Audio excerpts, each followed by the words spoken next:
Good evening. Welcome to day 23 of the COVID cast. And today, I'm coming to you with some good news, I think. We are maybe starting to see some positive progress in this pandemic. A lot of the similar things that I talked about yesterday. Seeing some positive signs, very positive signs, that the worst may be sooner than later, at least in my area. Anyways, the day is April 5th, 2020. It is a Sunday, and I'm coming to you from Traverse City, Michigan, or the Traverse City area in the northwestern lower peninsula of Michigan. So, today, we're going to be mainly focusing on this Worldometer site today, although I will give you a brief glimpse of the Johns Hopkins case tracker that we've been using this whole time. As it stands at the moment of recording, which it will likely change by the time the video's up, we are at 1,263,976 confirmed cases of the coronavirus. So, if this holds, this would actually be a really, really positive number for the day, because we may actually, for the first time in over a week here, see a decrease in the new number of cases in a day. So yesterday we saw 100,000 new cases. Today right now we're at like 60,000. So pretty significant decrease in these new cases. So we really might be seeing these flatten the curve efforts starting to succeed and actually get somewhere. So it's very good. So yeah, on the Worldometer site, actually right now we're at 1,266,782 cases.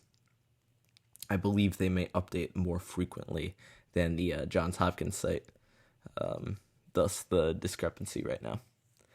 Anyways, if we go to the chart here with all the countries, which is really nice and really convenient, we can see that the U.S., if you remember yesterday's cast, had over 30,000 new cases.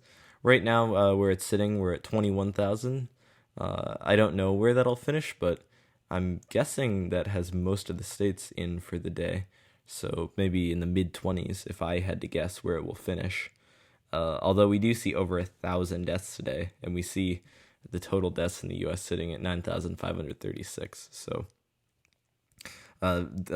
pretty much a certainty that tomorrow we will see over 10,000 deaths. So that's negative action coming out of the U.S., and we are definitely going to be seeing just lots of problems this month in the U.S. for sure. We let things get way out of hand here.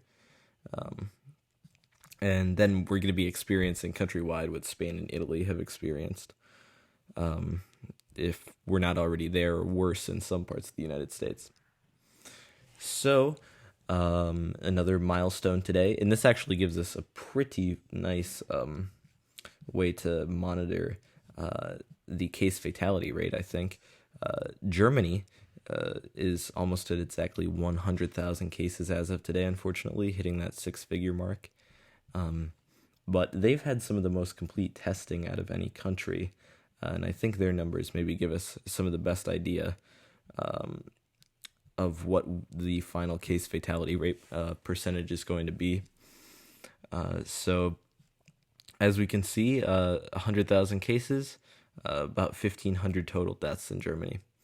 Now, the whole thing to remember is that this number right here, it's not 1.5% of these screenings. There's kind of two different forces that are, one's going to make the percentage higher and the other is going to make it lower when all said and done. So one thing that's going to make it lower when all said and done is obviously we don't actually know if there are actually 100,000 cases of COVID in Germany. There may be, there may be 100,000 people walking around asymptomatic and another 100,000 people who had symptoms, but it was mild enough that they never sought a test or they weren't able to get a test. So this case number could be much, much higher, and we'll probably have a better idea of that in the aftermath of the pandemic. And on the other side of the total deaths, this number, there are a lot of active cases that unfortunately will eventually, most likely, some percentage of these people will go on to die and enter this deaths column. So if there was no more transmission, no more nothing, and we just let this play out to the end with just these numbers, some of these active cases would move into the deaths column while the total cases would remain the same. So I think 2 to 3% has been a pretty reasonable estimate of the case fatality rate. I think both of those things cancel out on each other somewhat. Yeah. So France showing a huge improvement today, although I'm not sure if that's due to just continued lack of testing. But France only 2,800 new cases today, which is somewhat positive. Same with Spain and Italy. I didn't mention this, but this is probably the biggest news or the biggest optimistic trend I'm seeing here is Spain and Italy both reporting under 5,000 new cases today. And obviously they've been on lockdown now for weeks. Italy much longer, but they've both been on lockdown for quite some time.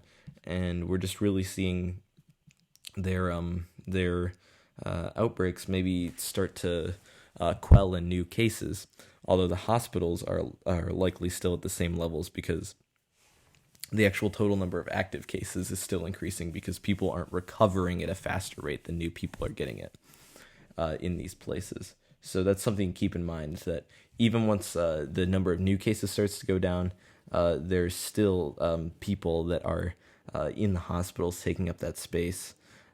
If I just look at the Italian site, which is really nice, I'll post this one in the description for you. They've had great data about the Italian outbreak. So in Italy right now, they have the total currently positive, the current active cases, and they're at 91,246 right now.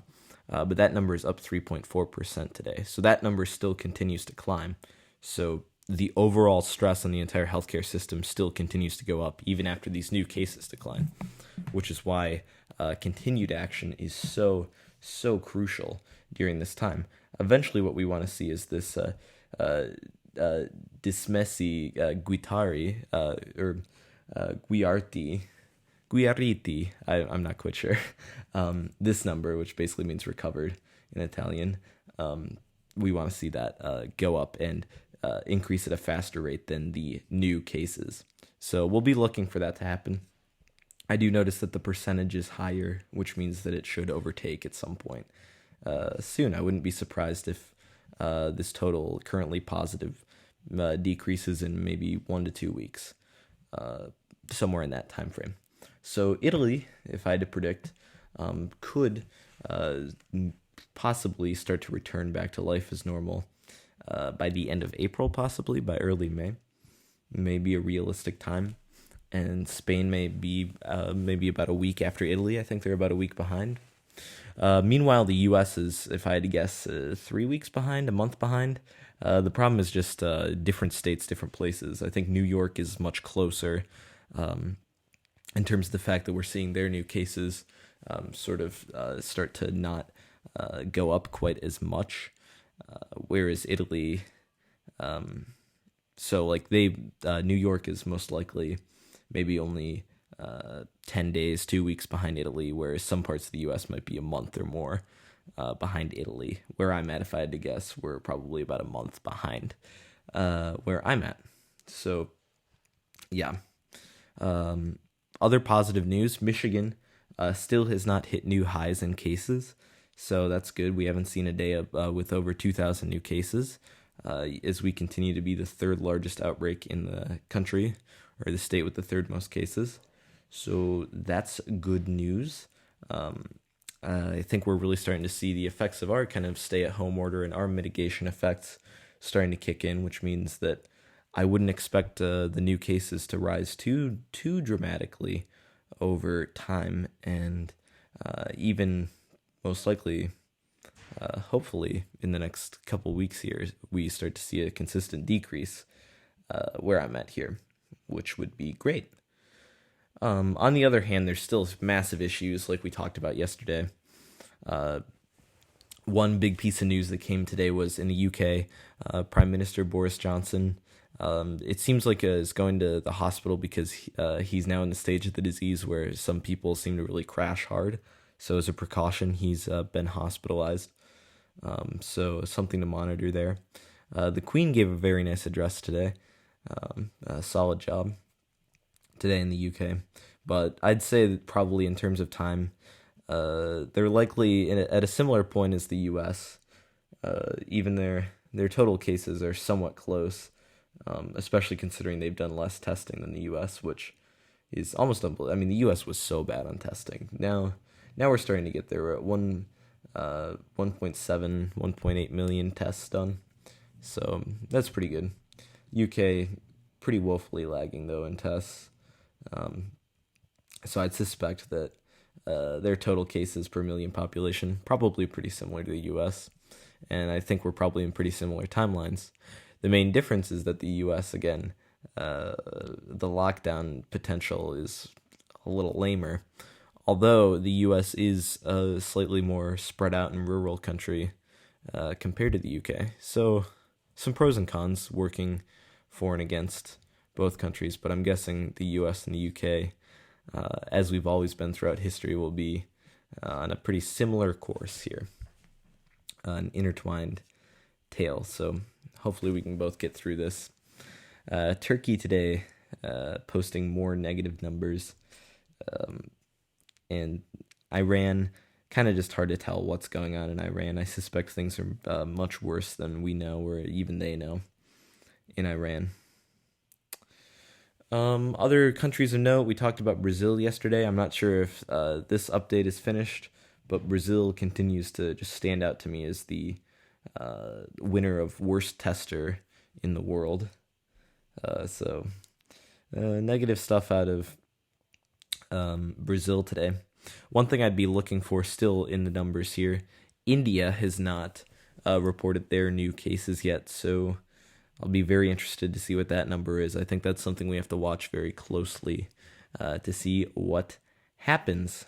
So, now that I've given you my little 12 or 13 minute rant on today's situation, I'd just say the main takeaway is that the back end of this is longer than the front end. The massive expansion is much faster than the back end of trying to whittle down the cases.